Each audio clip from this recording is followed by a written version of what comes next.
एकतत्व नाम दृढधरी म्हणा, हरिसी करुणा येईल तुझी.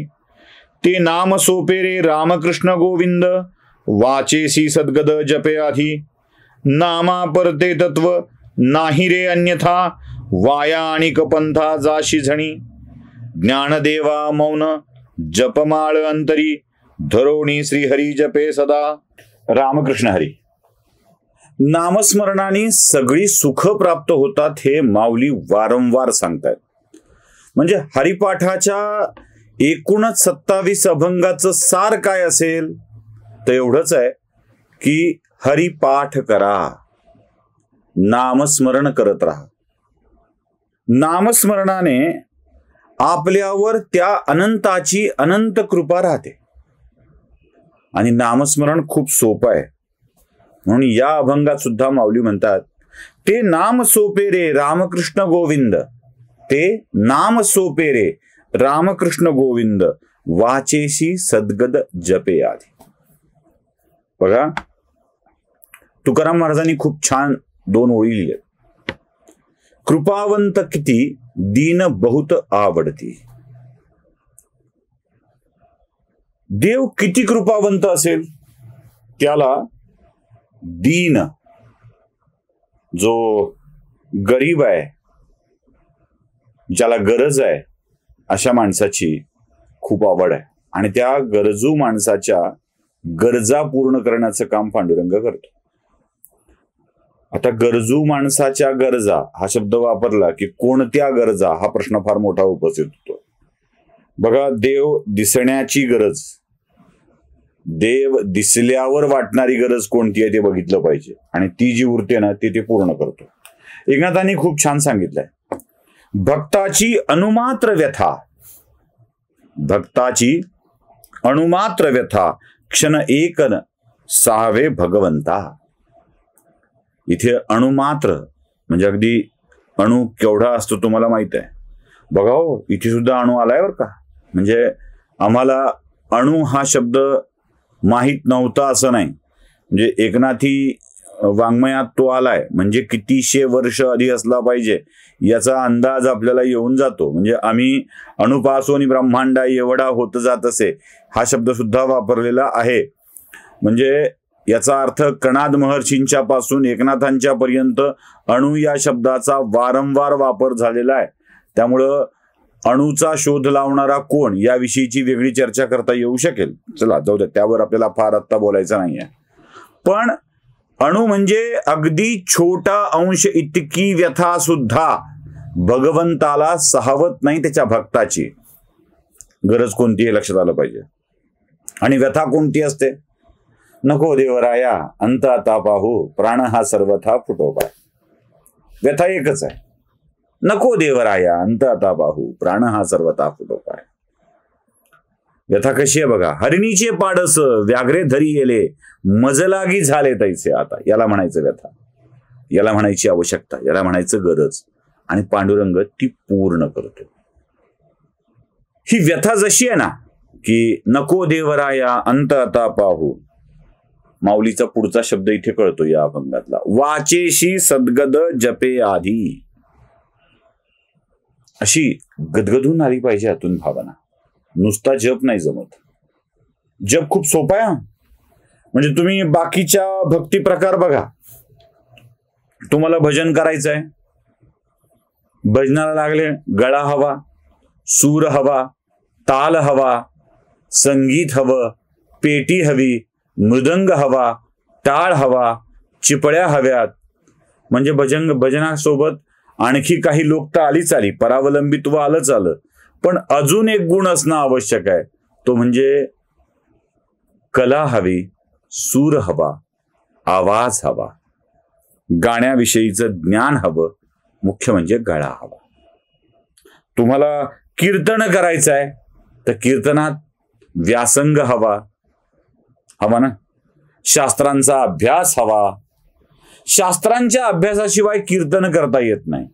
म्हणजे भक्तीत भजन करायचं असेल तर गळा हवा, कीर्तन करायचं असेल तर व्यासंग हवं.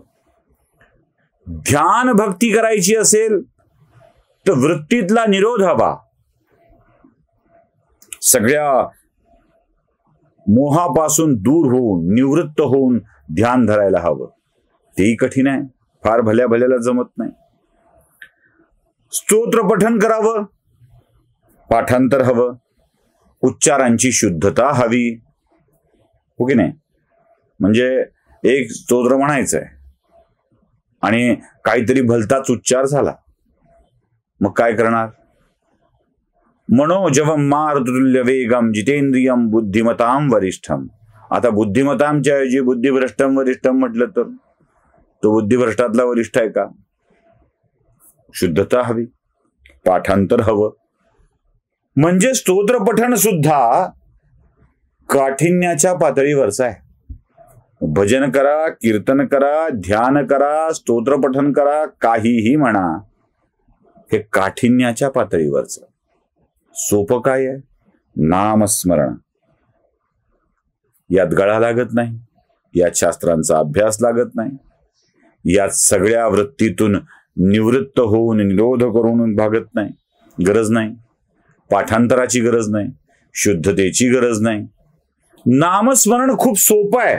म्हणून माऊली म्हणतात ते नाम सोपे रे रामकृष्ण गोविंद. सोपं आहे खूप.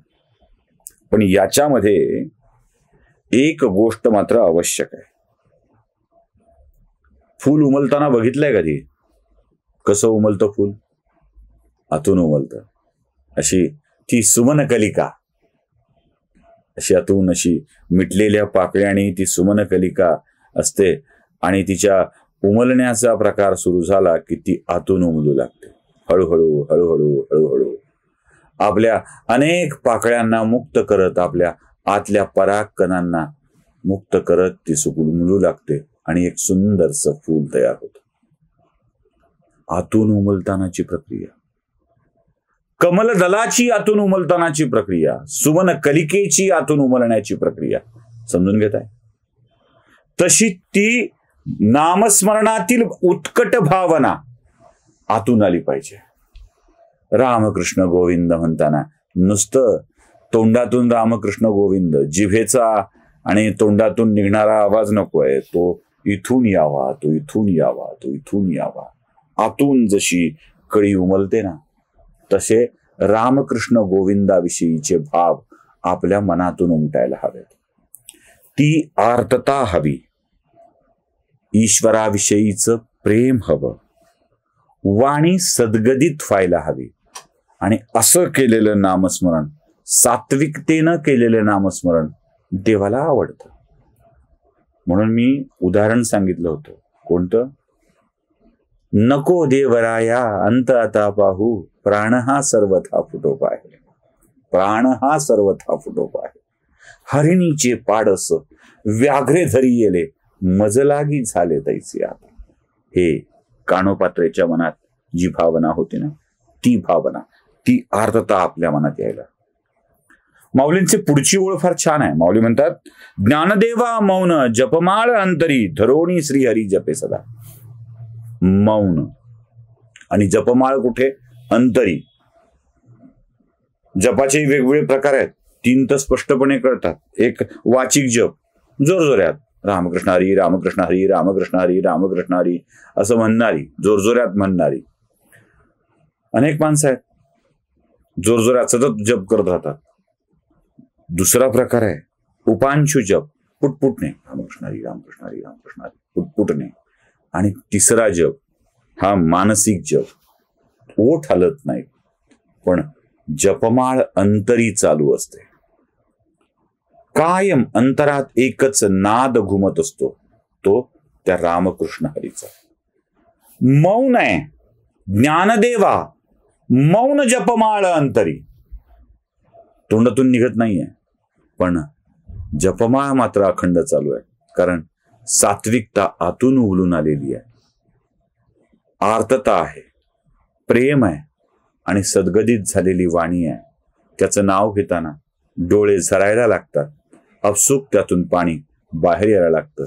म्हणून सद्गदित वाणीने केलेला जप तुम्हाला परमेश्वराच्या पर्यंत नक्कीच घेऊन जातो. रामकृष्ण.